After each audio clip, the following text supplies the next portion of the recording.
Halo Sobat Bincang Energi, kembali lagi dalam segmen kesayangan kalian yakni Bincang Energi Siaran Terkini atau biasa disebut BES. Kembali lagi bersama saya, Amrul. Hari ini bersama dengan rekan saya akan menghadirkan informasi-informasi menarik dan aktual seputar perkembangan energi dan lingkungan selama 2 minggu ke belakang.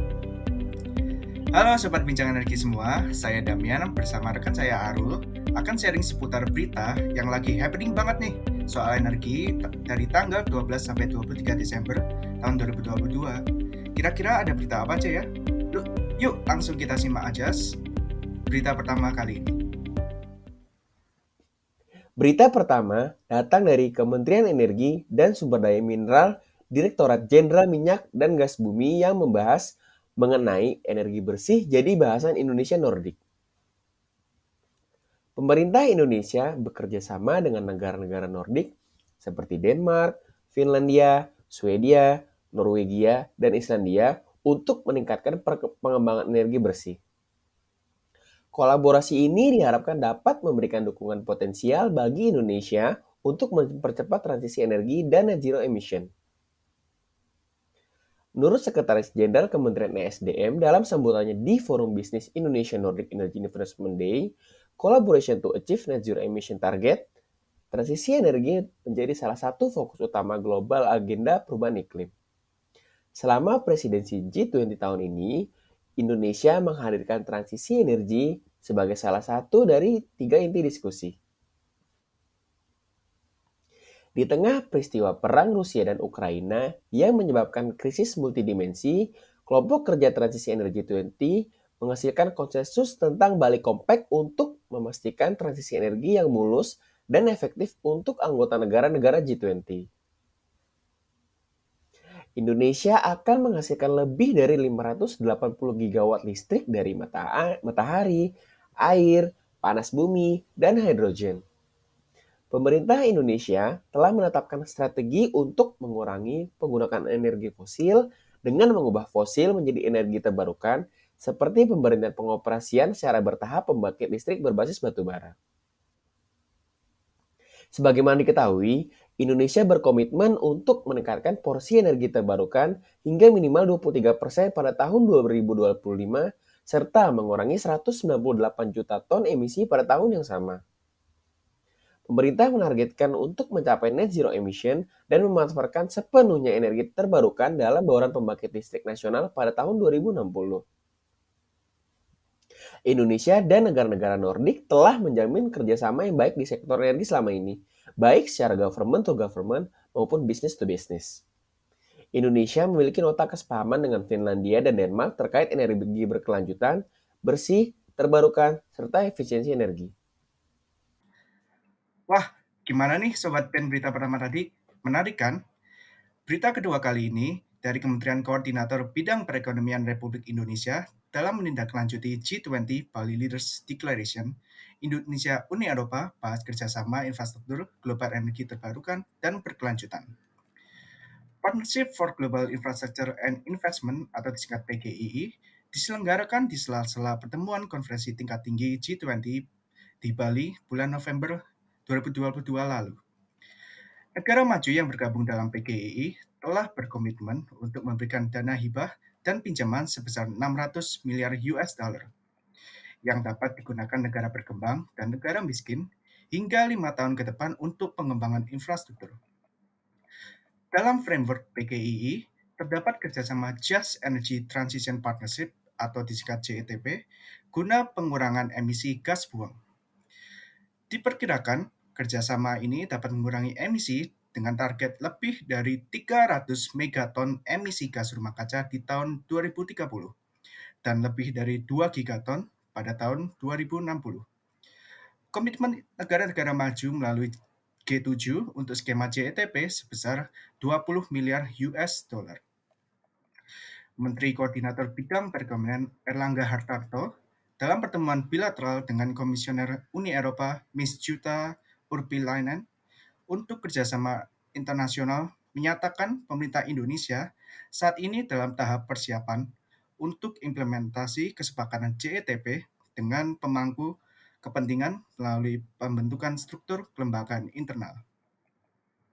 Uni Eropa tengah memobilisasi proyek peta jalan investasi Uni Eropa terkait konektivitas skala global yang bertajuk Global Gateway. Uni Eropa akan memobilisasi dana sebesar 300 miliar euro dalam rangka mempersempit kesenjangan investasi dalam pembangunan infrastruktur global di beberapa kawasan seperti Afrika, Amerika Latin, dan Asia Tengah, dan siap untuk bekerja sama dengan negara kawasan ASEAN. Jadi, Sobat Pen, langkah konkret ini ditunjukkan Uni Eropa melalui skema pendanaan kerjasama negara anggota Uni Eropa dan institusi pendanaan seperti European Investment Bank yang belum lama ini telah membuka kantor perwakilannya di Jakarta. Masih bicara tentang energi, berita ketiga datang dari perusahaan migas mulai mengalihkan fokusnya pada pengembangan energi terbarukan. Langkah pemerintah untuk membebaskan pajak penghasilan sekaligus pajak pertambahan nilai di sektor hulu migas dinilai masih sulit untuk menggait pertumbuhan investasi. Sejumlah perusahaan telah bermanuver ke pengembangan bisnis energi terbarukan. Lembaga keuangan dan bank internasional juga disebut terus menurunkan pendanaan kepada sektor industri energi fosil untuk mengurangi jejak karbonnya. Pakar ekonomi energi Universitas Gadjah Mada, Fahmi Radi menganggap daya tarik investasi di sektor hulu migas kian turun karena kondisi lapangan migas domestik yang sudah tua serta penemuan lapangan migas yang kian mengarah pada medan-medan sulit seperti daerah lepas pantai atau offshore. Fahmi menambahkan, saat ini para pengusaha migas lebih memilih untuk mengalokasikan pendanaan pada perluasan bisnis ke sektor energi terbarukan seperti yang dilakukan oleh Inpex yang telah menanamkan sahamnya di dalam proyek pembangkit listrik tenaga panas bumi Rantau Dedap, Muara Enim, Sumatera Selatan. Direktur Eksekutif Energi Watch, Mamit Setiawan juga menyebut, periode transisi energi menjadi tantangan serius bagi investasi sektor hulu migas di tanah air.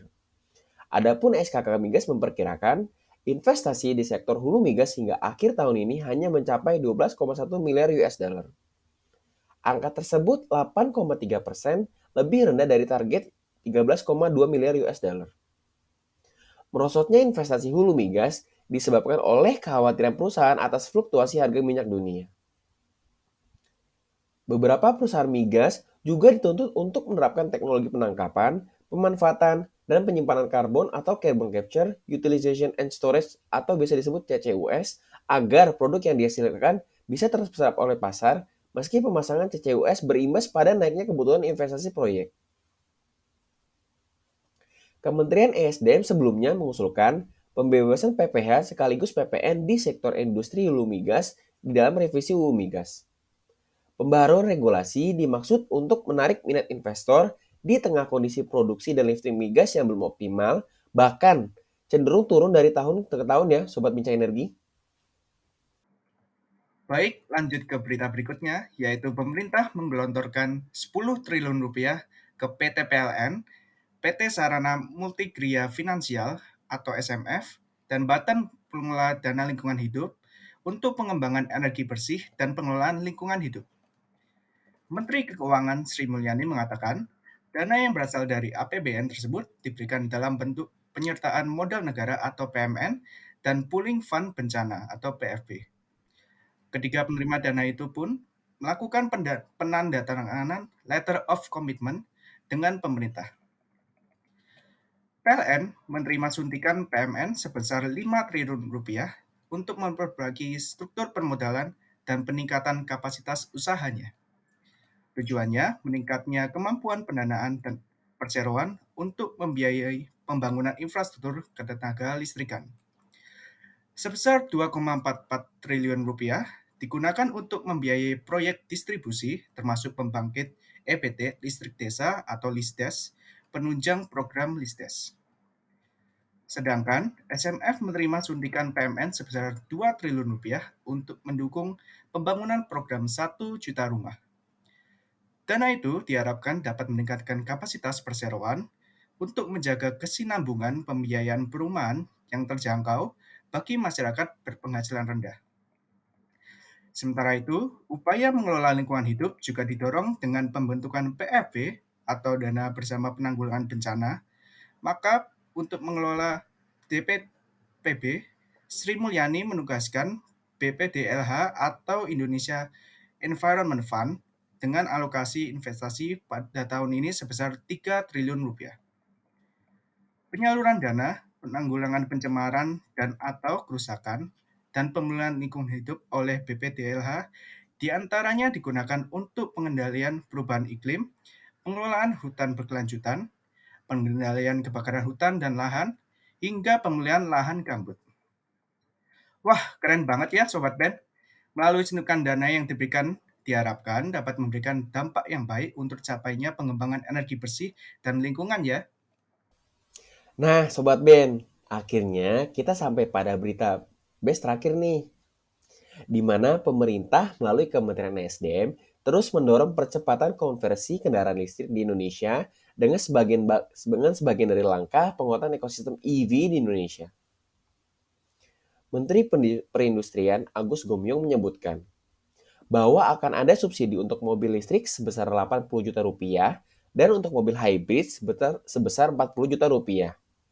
Di sisi lain, Menteri Luhut juga memastikan bahwa akan memberikan subsidi untuk motor listrik sebesar 6,5 juta rupiah. Sejalan dengan Menteri SDM Arifin Tasrif juga menyebutkan bahwa pemberian subsidi ini akan ada opsi di mana untuk konversi motor biasa ke motor listrik. Dikutip dari CNBC, Kepala Balai Besar Survei dan Pengujian Ketenagalistrikan Energi Baru, Terbarukan dan Konversi Energi atau biasa disebut BBSP KEBTKE menerangkan bahwa awal mula menerapkan konversi sepeda motor setelah Kepres tahun 2022 dikeluarkan oleh pemerintah sebagai implementasi untuk mendukung percepatan penggunaan kendaraan listrik berbasis baterai. Konversi ini dimulai sejak bulan Februari tahun 2021 dengan uji coba 2 unit sepeda motor. Setelah itu, melakukan konversi dari unit di bawah Kementerian SDM untuk mengumpulkan beberapa kendaraan operasional dari lingkungan unit SDM dengan jumlah sekitar 100 unit. Untuk hasil konversi motor listrik ini, dilakukan uji jalan sepanjang 10.000 km dengan kecepatan di antara 60 km sampai 100 km per jam. Kendaraan listrik yang dikonversi memiliki kecepatan yang sama dengan kecepatan sebelum dikonversi. Sedangkan untuk jangkauan sendiri atau yang disebut range dilakukan dengan beberapa kali uji coba dengan size baterai yang ada yaitu 1,4 kWh dengan range-nya bisa dicapai sekitar 50 sampai 60 km. Komponen konversi listrik awalnya impor dari Cina, termasuk baterai dan motor listriknya. Namun saat ini sudah ada tahapan pengembangan dari industri lokal di mana untuk baterainya sendiri sudah bekerja sama dengan Gesit dan Pertamina serta akan memproduksi baterai lokal. Dan untuk motor listriknya sendiri ada beberapa industri lokal yang sudah mulai memproduksinya. Adapun manfaat dari konversi motor listrik ini dari sisi pemerintah adalah untuk meningkatkan ketahanan energi. Kita mempunyai energi yang banyak dan luas, akan tetapi kita mempunyai keterbatasan. Dari sisi masyarakat, dengan menggunakan listrik yang relatif murah, membayar lebih rendah dari menggunakan BBM. Sedangkan dari sisi lingkungan, dapat mengurangi emisi di kota-kota besar dengan mengurangi CO2 yang dikeluarkan dari transportasi sepeda motor berbahan bakar minyak. Nah, Sobat Bincang Energi, menarik sekali ya. Itu adalah beberapa keuntungan yang didapat dari program konversi sepeda motor listrik ini. Jadi, dalam mengkonversi motor manual ke motor listrik ini, kita dapat menghemat impor BBM sekitar 66 triliun dalam setahun. Dilihat dari jumlah populasi kita yang berkisar 125 juta sampai 130 juta dan ini akan meningkatkan ketahanan energi kita juga loh, Sobat Bincang Energi. Wah, Sobat Bincang Energi, gak terasa nih berakhir juga segmen PES kita ke-43 hari ini. Gimana, seru-seru kan berita seputar energinya? Dan yang pasti menambah insight baru nih buat Sobat Ben semua. Nah, bener banget nih Kak Damian. Untuk itu, terus update pengetahuan kamu tentang energi dan lingkungan dengan terus mengikuti berbagai program Bincang Energi lainnya yang bisa kamu akses melalui website bincangenergi.id dan Instagram kami di @bincangenergi. Jangan lupa follow dan notifikasi ya, supaya tiap informasi nggak ada yang kamu lewati. Saya Arul dan bersama rekan saya Damian, kami dari Bincang Energi pamit undur diri. Salam energi berkelanjutan, Sampai jumpa di bis selanjutnya.